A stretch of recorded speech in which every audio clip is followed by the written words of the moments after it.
దేవుడు లేదు, వేడిగా ఉన్నాయి. సౌత్ పసిఫిక్ ఓషన్కి యాక్టివ్ వాల్కనోస్ ఉన్నాయంట. అందరికీ నమస్కారం, నేను మీ ఉమా. అందరూ ఎలా ఉన్నారు? నా ప్యాలెస్లో నుండి బయటికి వస్తున్నా. ఈ ప్యాలెస్ గురించి స్టోరీ చేయాలంటే లాస్ట్ వీడియోస్ కూడా చూడండి, అప్పుడు అర్థమవుతుంది మీకు. నా భోజనం రెడీ అయిపోయిందంట. నేను ఇప్పుడు ఎక్కడున్నాను మీకు అర్థమైంది కదా. వనువోటు దేశంలో థానా అనే ఒక సముద్ర దీవిలో ఉన్నాను. హాయ్, నా కోసం ఇప్పుడే మంచిగా లంచ్ రెడీ చేశారంటే ఇప్పుడు మధ్యాహ్నం అవుతుంది సమయం. వెనక చూస్తున్నారు కదా యాక్టివ్ వాల్కెనో, దాన్ని ఏదైనా సరే ఇప్పుడు ఎక్కేస్తాను నేను పైకి. ఇంకొక గంటలో ఒక వెహికల్ వస్తుంది అక్కడికి నన్ను తీసుకెళ్ళటానికి. పై వరకు అడవిలో నడవాలంటే మళ్ళీ 1 అవర్ వరకు అలసిపోతామంట. వెహికల్ వెళ్ళిపోతే చాలా ఈజీ అని చెప్తున్నారు. వెహికల్లో జస్ట్ ఒక మనకి 30 నిమిషాలు వెళ్ళిపోతాను అనుకుంటా పైకి. ఫస్ట్ బాగా అర్జెంటుగా టాయిలెట్ వస్తుంది. నా టాయిలెట్ మీకు ఎక్కడ ఉందో చూపించలేదు కదా, అదిగోండి అక్కడ ఉంది, అదిగోండి. అట్లా ఒక పూరి పాకలో వేసి రైట్ సైడ్లో మనకేమో స్నానం చేయడం, లెఫ్ట్ సైడ్లో ఏమో పర్సనల్ కార్యక్రమాలు ఫినిష్ చేసుకోవడం. ఓపెన్ షవరు, ఇంకేం సిగ్గుపడటానికి ఏమి ఉండదు. అన్నీ ఇప్పేసి ఇక్కడ ఈ షవర్ కింద స్నానం చేయడమే. మనం ఈ లివర్ లాగితే మనకి వాటర్ వచ్చేస్తాయి. అదిగోండి చాలా సన్న దార. కర్రపెండలం, ఇదేమో సమ్ వెజిటేబుల్, ఏదో కానీ ఒక వెజిటేబుల్. ఇది పొటాటో మాత్రం కాదు, ఇది నూడిల్స్. ఆమ్లెట్ కూడా వేశారు. Thank you so much. ఇవాళ వాన పడలేదు, ఇంకా మొక్కుకుంటున్నాను. దేవుడా ప్లీజ్ వాన పడద్దు. బాబా సూపరు, అదిరిపోయింది స్కై కూడా. స్మోక్ కూడా చాలా వరకు తగ్గిపోయింది. కరెక్ట్ టైము ఇప్పుడు ఆ వాల్కెనో చూడటానికి వెళ్ళటానికి. నాకు కార్ వచ్చిందా ఫాస్ట్గా ప్యాక్ చేసుకుని పరిగెత్తాల్సిందే. వెహికల్ వచ్చేసింది నన్ను పిక్ చేసుకోవడానికి. వెదర్ కూడా చాలా బాగుంది. ఇప్పుడు చక్కగా వెళ్తున్నాను. మొదట మనం వెళ్తున్న ప్రదేశం ఏంటంటే హాట్ స్ప్రింగ్స్ కూడా ఉంటాయి. ఎందుకంటే యాక్టివ్ వాల్కెనో ఉందంటే ఆ చుట్టుపక్కల హాట్ స్ప్రింగ్స్ కూడా ఉంటాయి కదా. భూమిలో నుండి వస్తున్న వేడి నీళ్లు, ఆ నీళ్ళలో స్నానం చేస్తే చాలా బాగుంటుంది అంటారు, మంచిది కూడా ఆరోగ్యానికి. అక్కడికి వెళ్ళి అక్కడ నుండి తర్వాత మళ్ళీ యాక్టివ్ వాల్కెనో పైకి ఎక్కడానికి ట్రెక్ చేయాలి. ఓరి దేవుడా, చూసారు ఎంత కిందకి దిగుతున్నానో. నాతో పాటు వాళ్ళ 3 పిల్లలు కూడా జాయిన్ అవుతున్నారు. Hi hi, hello, how are you? Good good. ఓరి దేవుడా, ఓరి జారిపోయింది. చూసారా బండి ఎలా జారిపోయిందో? చాలా భయం వేస్తుంది ఈ దారిలో ప్రయాణిస్తున్నప్పుడు. ఎలా ఉందో చూడండి, వైల్డ్ ఫారెస్ట్. దారి పొడుగున నీళ్లు చూడొచ్చు, కొండపై నుండి వచ్చినాయి. ఇదే చెప్తున్నారు ఇక్కడ జనం కూడా.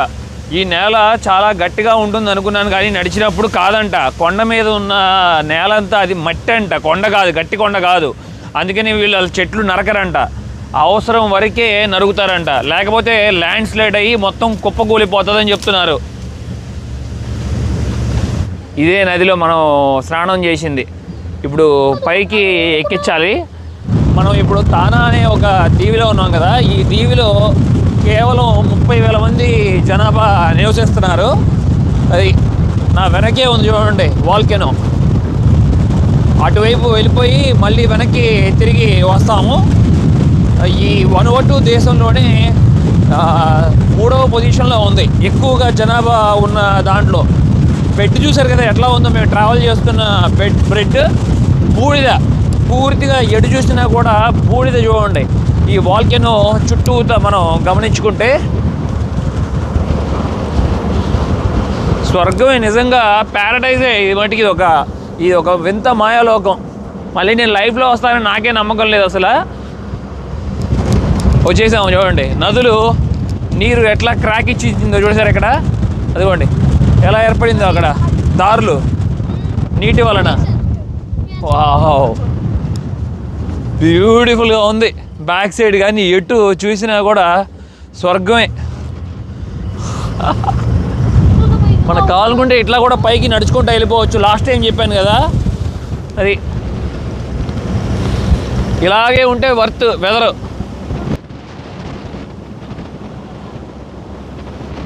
దారిలో వెళ్తుండగా మరికొన్ని పల్లెటూర్లు కూడా కనబడుతున్నాయి. ఇక్కడ పిల్లలు రోడ్ల మీద ఫుట్బాల్ ఆడుకుంటూ సమయం గడుపుతున్నారు. ఈ దీవిలోనే మనం చెప్పుకుంటున్న ఈ థానా దీవిలోనే 1920లో వియట్నాం వాళ్ళని చాలా మందిని, వేల మందిని తీసుకొచ్చి ఇక్కడ వ్యవసాయం చేయించుకునే వాళ్ళు ఈ ప్రాంతంలో. 1962 వరకు వాళ్ళని వెనక్కి పంపించలేదు. 42 సంవత్సరాలు స్లేవ్ జాబ్ చేయించుకున్నారు ఈ బ్రిటిషర్స్, అలాగే మరియు ఫ్రెంచ్ వాళ్ళు.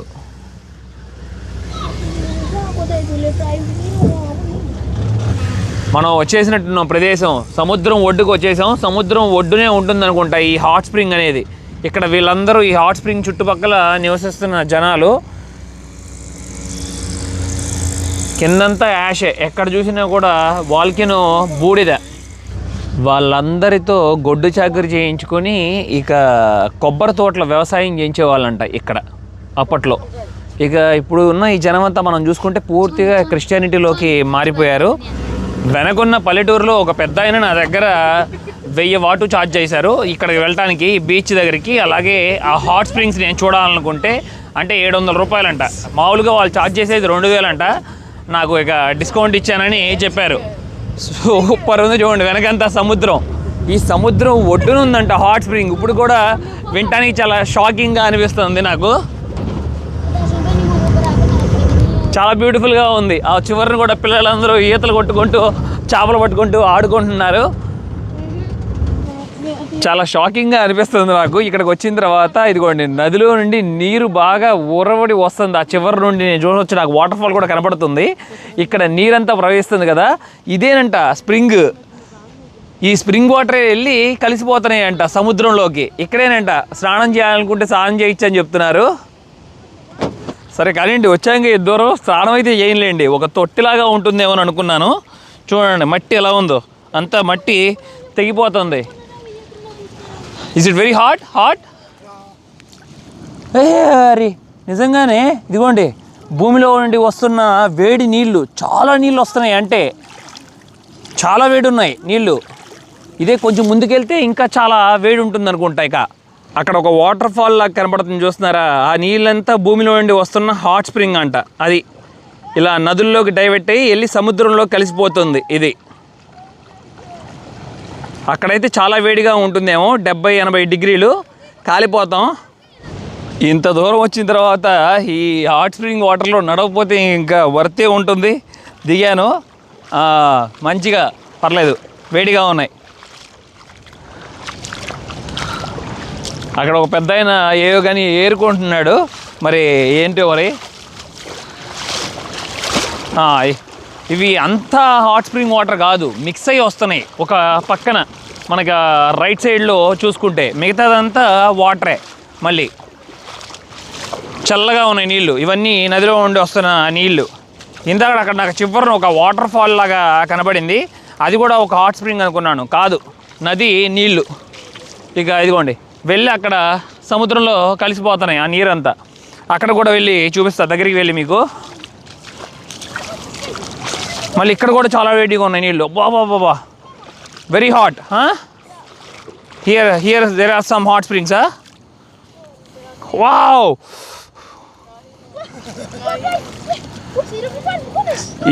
ఇది ఏంటంటే అర్థమవుతుంది నాకు, విచిత్రంగా ఉంది. ఇక్కడికి వచ్చినాక చాలా చాలా మారిపోతున్నాయి విషయాలు.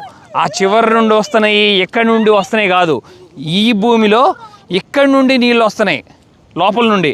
ఇక్కడ అసలు నేను కాలు పెట్టలేకపోయాను, నా వల్ల కాలేదు, కాలిపోతుంది ఇక్కడ. Very hot here. చాలా హాట్ ఉంది. మేబీ 25 డిగ్రీలు అట్లా 30 డిగ్రీలు అట్లా ఉంటుంది అనుకుంటా. ఇదిగోండి ఇక్కడ వస్తున్నాయి, ఇదిగోండి బుడగలు, లోపల నుండి నీళ్ళు బుడగలు. బా చాలా చాలా వేడి ఉంది, కాలిపోతుంది. సూపర్ ఉంది. ఇదిగోండి వాల్కెనో బ్యాక్ సైడ్ ఉన్నాం మనం, ఇదంతా వ్యూ. ఇదిగోండి నదుల్లో నేను ఇక్కడ చేపలు ఉండవనుకున్నాను, ఎలాగో కానీ చేపలు ఉన్నాయి చాలా. ఈ చేపలన్నీ పట్టుకొని చిన్న చిన్న చేపలు ఇంటికి వెళ్ళి వండుకొని తింటున్నారు. Show me brother, show me fish. Where fish, show me. ఇదిగోండి చాలా చేపలు వెళ్తున్నాయి, అదిగోండి చేపలు.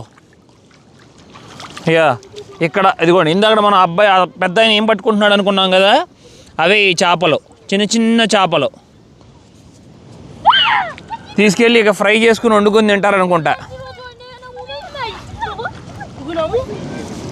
నా కాలు దగ్గర చూశారు కదా ఎన్ని చేపలు వచ్చి దాక్కుంటున్నాయో. కానీ ఈ చేపలు అన్నీ చచ్చిపోతాయి కూడా, ఎందుకంటే ఇవన్నీ రివర్ ఫిష్ కదా. సీ ఫిష్ అంటే కష్టం, ఎందుకంటే సొయ్యలో సాల్ట్ ఎక్కువగా ఉంటుంది కదా, ఇవి తట్టుకోలేవు. ఇప్పుడు నేను ఈ చేపల మీద నడుచుకుంటూ వెళ్తున్నాను. అక్కడ కనబడుతుంది మీకు ఆ నీళ్ళ లోపల చాలా చేపలు ఉన్నాయి, లక్షల చేపలు ఉన్నాయి. చాలా వరకు ల్యాండ్ స్లైడ్ అయ్యి కూలిపోతుంది చూడండి. కొండ ఎరుపు రంగులో ఉంది రాయి అంతా. అక్కడ గమనిస్తే మీరు చాలా తక్కువ మంది ఇలా గమనించి ఉండొచ్చు నాకు తెలిసి. నదులు వెళ్ళి సముద్రంలో కలిసిపోవటం. ఇక్కడ ఇవ్వండి వాటర్ అంతా వెళ్ళి సౌత్ పెసిఫిక్ ఓషన్లో కలిసిపోతున్నాయి. చాలామంది ఇక్కడ ఉండే ఆడవాళ్ళందరూ ఇక్కడ సముద్ర ఒడ్డుకు వచ్చి అంట్లు కూడా కడుక్కుంటున్నారు ఇక్కడే. ఓ మై గాడ్, కాళ్ళు కాలిపోతున్నాయి. ఈ సముద్రం ఒడ్డుకి నేను రావడానికి మరొక కారణం కూడా ఉంది, సౌత్ పెసిఫిక్ ఓషన్కి. అప్పట్లో British explorer captain James Cook ఈ పెసిఫిక్ ఓషన్ అంతా ఎక్స్ప్లోర్ చేశాడు. 1750 సంవత్సరం నుండి అట్లాగా చాలా సంవత్సరాలు.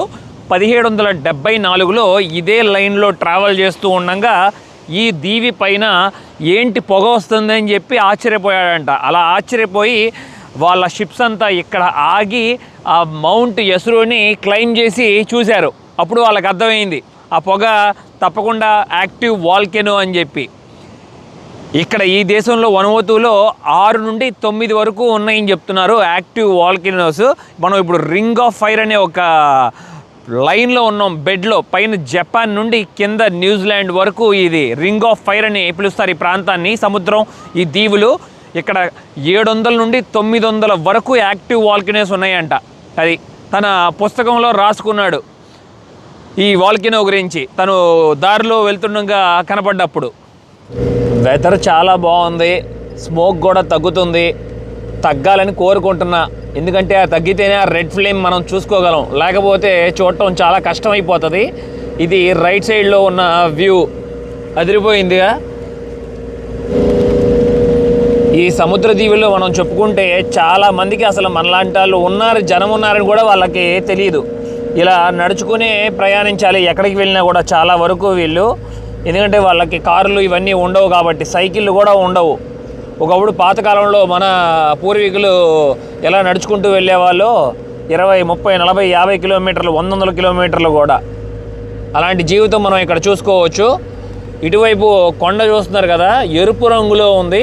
అంటే సూర్యుడు పడి ఉంటే బాగుండేది, కిరణాలు మబ్బుల వల్ల కనబడట్లా. అదంతా సల్ఫర్ కొండ. ఈ సముద్ర దీవుల్లో విచిత్రం ఏంటంటే ఇక్కడున్న ఈ విచిత్రమైన వింతలన్నీ ప్రైవేట్ ప్రాపర్టీస్ అంట. గవర్నమెంట్ టేక్ ఓవర్ తీసుకోదు అసలు వాళ్ళ దగ్గర నుండి, ప్రైవేట్ పీపుల్ నుండి. ఒకప్పటి నుండి వీళ్ళ పూర్వీకులందరూ ఇక్కడ నివసిస్తున్నారు కదా. మన దగ్గర 7,000 రూపాయలు ఛార్జ్ చేస్తున్నారు ఈ టికెట్కి. ఓరి దేవుడా, ఇంత ఎక్స్పెన్సివ్ టికెట్ అసలు అనుకోలేదు నేను. ఈ కంపెనీ వాళ్ళు రన్ చేస్తున్నారు, లోకల్ వాళ్ళు అంట వీళ్ళు. ఆ కంపెనీ ఓ పేరు కూడా పెట్టుకున్నారు, ఎంటానీ కంపెనీ అని చెప్పి. ఇక్కడ తానా ఐలాండ్ మ్యాప్ ఉంది. మనం ఇక్కడ దిగాము ఎయిర్పోర్ట్. ఇక్కడ దిగి ఇట్లా ట్రావెల్ చేసుకుంటూ వచ్చి ఇక్కడ స్టే చేసాము. ఇదంతా వాల్కెనో పైన మనం స్టే చేసాము, చూడొచ్చు యాక్టివ్ వాల్కెనో ఇది. ఇప్పుడు పైకి ఎక్కబోతున్నాం మనం, చాలా ప్రమాదమైన ఈ డేంజరస్ వాల్కెనో మీదకి.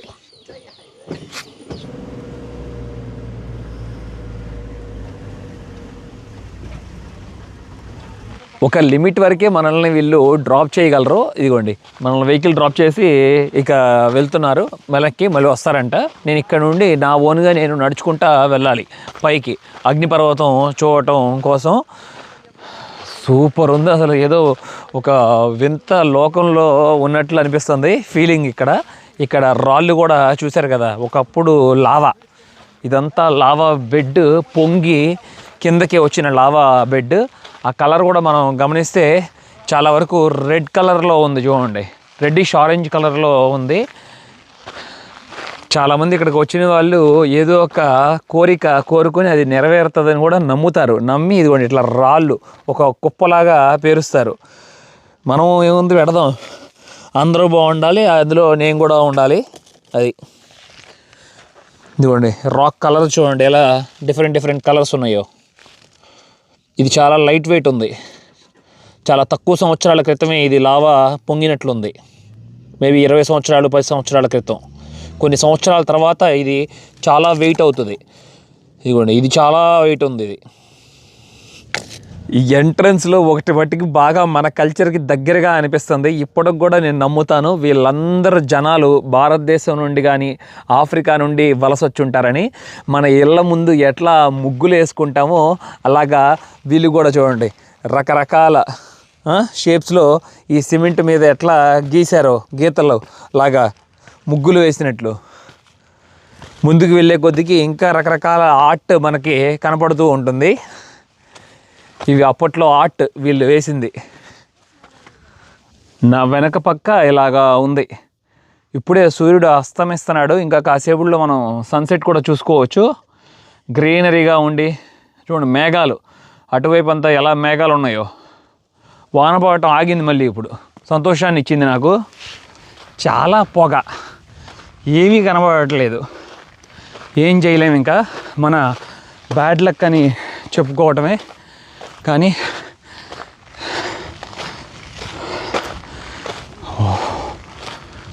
యా పొగ అంతా పూర్తిగా కప్పేసింది చూడండి. దారుణంగా ఏదో బాంబు, ఆటం బాంబు వెళ్ళినట్లు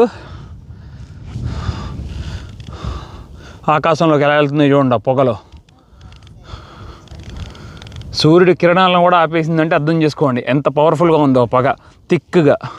మరొక గొప్ప నిక్ నేమ్ కూడా ఉంది, light house of the Pacific అని పిలుస్తారు. ఇదేదో ఎక్స్ప్లోరర్స్ ఇచ్చిన పేరు కాదు.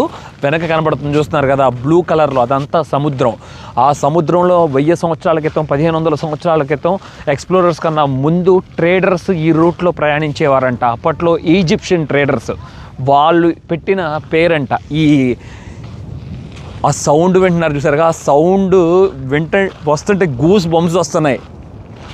ఎప్పుడైనా జరగచ్చు, ఈ సెకండే పేలచ్చు, అలా ఉంటుంది యాక్టివ్ వాల్కెనో అనేది.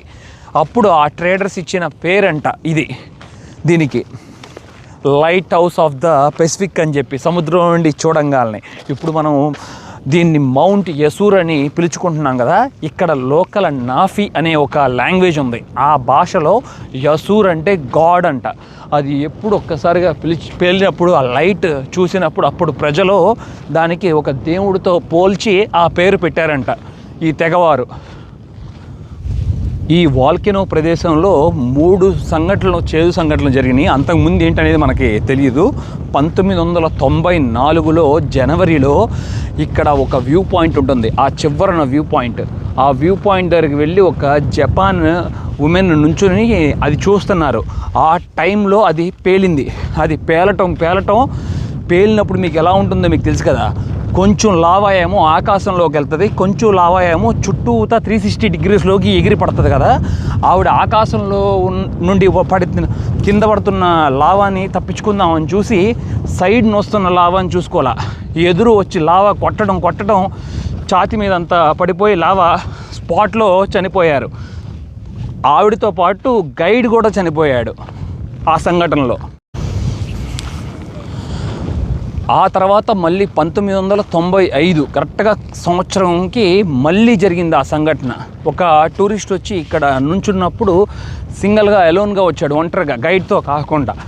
ఆ టైంలో పేలిందంట. అప్పుడు కూడా పేలి మీద పడి లావా చనిపోయాడు స్పాట్లో. ఇక్కడ మనం చాలా పల్లెటూరులు చూసుకున్నాం కదా. ఈ దీవిలో నివసిస్తున్న ఇల్లు, అక్కడ వాళ్ళ పేరెంట్స్ తిట్టారని చెప్పి ఒక కుర్రోడు, 20 ఏళ్ళ కుర్రోడు 2021 సంవత్సరంలో తిట్టారని అది తట్టుకోలేక వచ్చి దూకేశాడంట. మొత్త షీట్ ఊహించుకుంటుంటేనే భయం వేస్తుంది. ఆడు అసలు లావాలోకి ఎట్లా దూకాడా అని. సెకండ్లో చనిపోయి ఉంటాడు. సెకండ్లో మెల్ట్ అయిపోయి ఉంటాడు. 1000 డిగ్రీల పైన ఉంటుందని అనుకుంటున్నాను నేను. ఆ లావా వేడి మీకు తెలిస్తే కామెంట్ సెక్షన్లో పెట్టండి ఎన్ని డిగ్రీలు ఉంటుంది అనేది. మరిగే లావా ఇదిగోండి ఎంత దగ్గరగా ట్రావెల్ చేస్తున్నావు చూసారా. ఇక్కడ నేను చుట్టూతా సముద్రం కనబడుతుంది ఇక్కడ నుండి. ఓ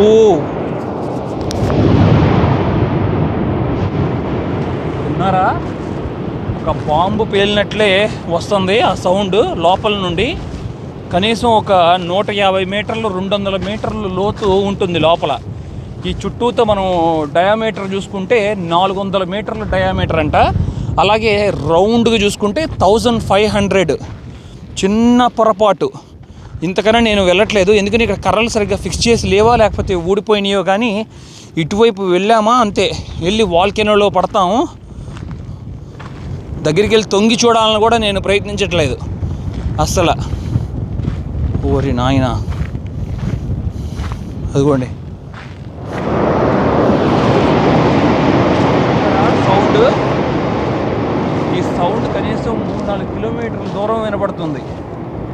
చాలా ప్రమాదమైన సౌండ్. వెనక కనపడుతుంది చూడండి సముద్రం, అదంతా సముద్రం. సముద్రానికి 361 మీటర్లు ఎత్తులో ఉంటుంది ఈ సీ లెవెల్కి ఈ యాక్టివ్ వాల్కెనో. 800 సంవత్సరాల నుండి ఇది ఇలాగే బగ మండుతూనే ఉందంట. ఈ స్మోక్ అంతా పోరా నాయన, పోతే చక్కగా ఆ అగ్ని జ్వాలని చూస్తాను నేను. ఈ ప్రపంచంలో ఉన్న అగ్నిపర్వతాలన్నీ మనం చూసుకుంటే 75% పైన పెసిఫిక్ రిమ్లోనే ఉంటాయంట. అది ఊహించుకోండి. అదిగోండి అక్కడ ఒక కొంచెం కనబడుతుంది చూస్తున్నారా లావా, చాలా చిన్నది. ఇదే రాత్రి సమయంలో మనకి ఇంకా బాగా తెలుస్తుంది, బగ మండుతూ. వావ్, చాలా క్రేజీగా ఉంది. పెద్ద లోయ ఇది, కిందకి 200 మీటర్ల పైనే ఉంటుంది ఈ లోయ.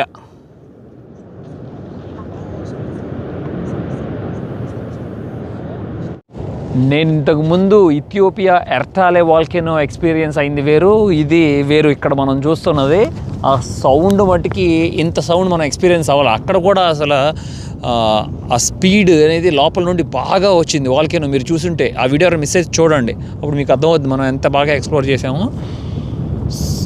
వావ్, చాలా క్లియర్గా తెలుస్తుంది లావా అక్కడ మనకి. డ్రోన్ లోపలికి పంపించాను, అసలు అల్లాడిపోయింది. ఆ లోపల నుండి వస్తున్న ఆ ఎయిర్ ప్రెషర్కో ఎందుకనో కానీ అసలు షేక్ అయిపోయింది కెమెరా అంతా. ఆ తర్వాత వాల్కెనోస్ నాకు లోపల ఉన్న లావా పొంగి పొరులుతుంది కదా, అది నాకు కొంచెం చాలా వరకు కనపడింది. ఒక 3 స్పాట్స్ వరకు పైన 3-4 స్పాట్స్, కానీ ఎగిరి చిమ్మట్లేదు. ఇంకా లోపలికి వెళ్ళలేకపోతుంది డ్రోన్. వార్నింగ్ ఇస్తుంది నాకు బాగా. అక్కడ మరి ఫ్లై అవటానికి చాలా కష్టంగా ఉందో ఏమో కానీ మళ్ళీ క్రాష్ అవుద్దామని చెప్పి బయటికి తీసేసాను.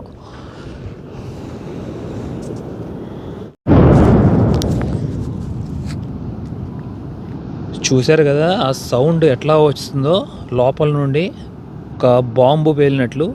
ఇక్కడే మాకు పీల్చుకోవాలంటే చాలా కష్టంగా అనిపిస్తుంది ఆ స్మోక్.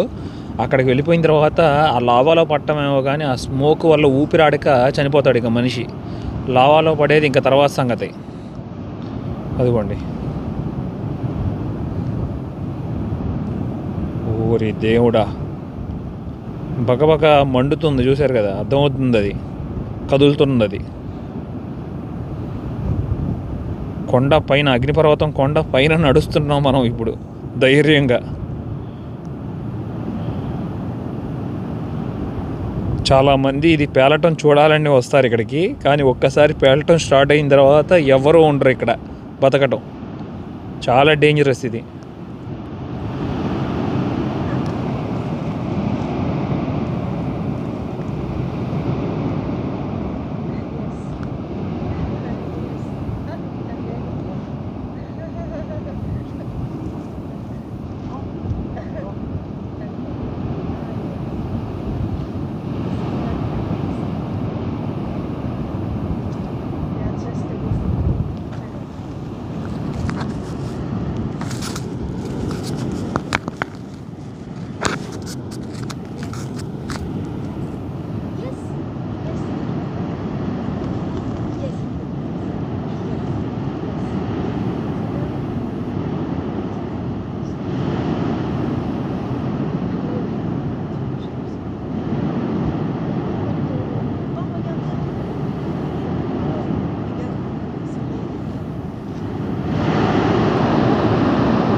సన్సెట్ అవటం గమనించవచ్చు.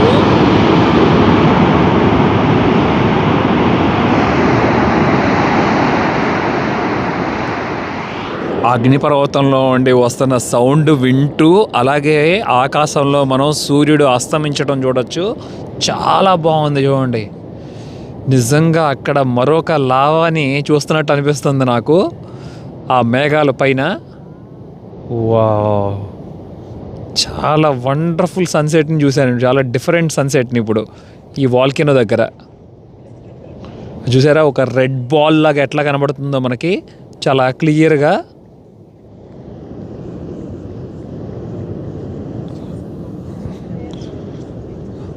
ఆ రెడ్ బాల్కి సూర్యుడికి మేఘాలు కరిగిపోతున్నట్లు భలే ఉంది అక్కడ.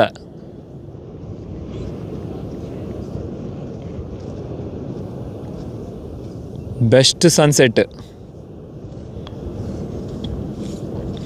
నా లైఫ్లోనే చూసిన దేశాల్లో, చాలా దేశాల్లో బెస్ట్ సన్సెట్ని చూశాను ఇప్పుడు నేను.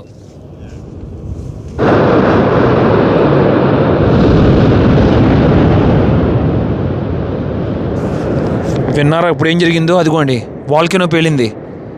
అవును, అదిగోండి అగ్నిజ్వాలలన్నీ పడుతున్నాయి అవతల పక్క నుండి. పెద్ద పెద్ద అగ్నిజ్వాలలన్నీ ఎగిరి పడ్డాయి ఇప్పుడు. నేను చూశాను, మీకు కూడా కనపడింది అనుకుంటున్నాను ఆ లావా.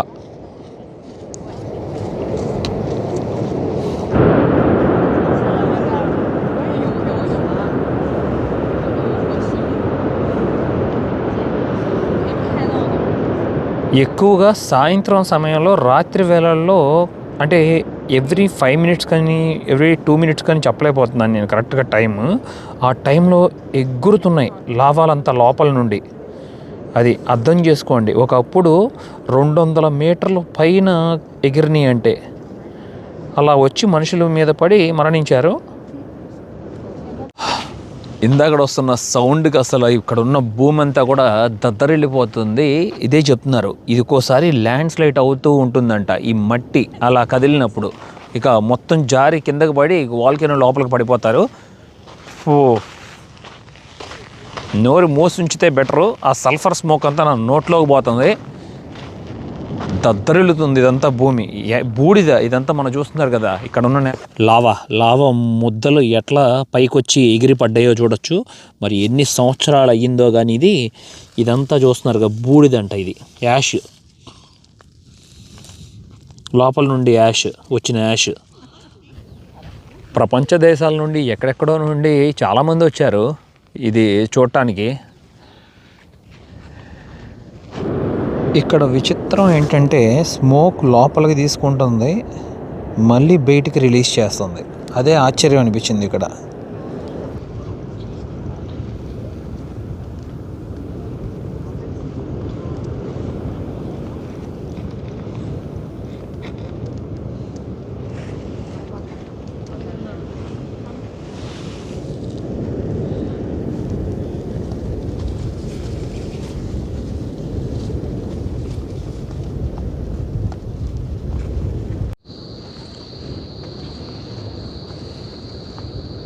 అద్భుతమైన ఎక్స్పీరియన్స్ని పొందాం కదా. వాల్కెనోని దగ్గరగా చూసి డ్రోన్ ఉండటం వల్ల చాలా హెల్ప్ అయింది. 200 మీటర్ల లోపలికి పంపించాను. అది పేలినప్పుడు దేవుడా డ్రోన్ కాలిపోతుందేమో అనుకున్నాను. ఇక డ్రోన్ కాలిపోతే పోయింది, ఫుటేజ్ కూడా పోతుంది, మనం తీసిన ఫుటేజ్ కూడా. Really wonderful experience. ఎట్టాలేనే అదైతే అది దాన్ని తలుచుకుంటే వరకు వస్తుంది, ఎట్టాలే అది. But both are different experience. మన ప్రయాణంలో 2 యాక్టివ్ వాల్కెనోస్ పూర్తి చేసాం మనం. 2 రకాల మబ్బుల్ని మనం గమనించవచ్చు. ఒక పక్క వైట్ క్లౌడ్స్, ఒక పక్కన బ్లాక్ క్లౌడ్స్. ఆ పొగ వలన ఆకాశంలో మనకి చందమామ కూడా క్లియర్గా కనబడుతుంది.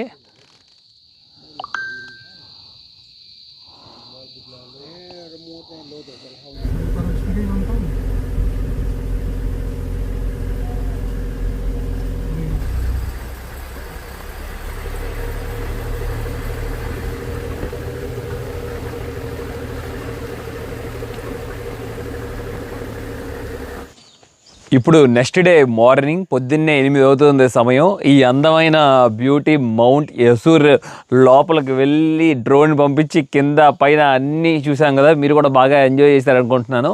ఇక్కడ నుండి బయలుదేరి 12:15కి నా ఫ్లైట్ ఉంది. మళ్ళీ రాజధానికి వెళ్ళాలి, పోర్ట్ విల్లాకి. ఇప్పుడు ఇక్కడ నుండి అడవిలో ఉండి 2 గంటలు 3 గంటలు ప్రయాణించాలి అక్కడికి వెళ్ళటానికి. ఎందుకంటే అంత ఈజీ కాదు. మీరు చూసారు కదా వచ్చేటప్పుడు ఎంత కష్టంగా అనిపించిందో.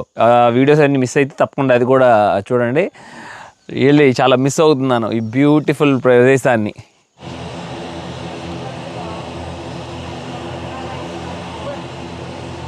కింద ఒక్క సముద్రదీవి కూడా కనబడట్లేదు. లెఫ్ట్ సైడ్లో మనం చూసుకుంటే మేఘాలు, అలాగే సముద్రం. ఆ మేఘాల కింద బ్లూ కలర్లో కనపడేది అంతా సముద్రమే.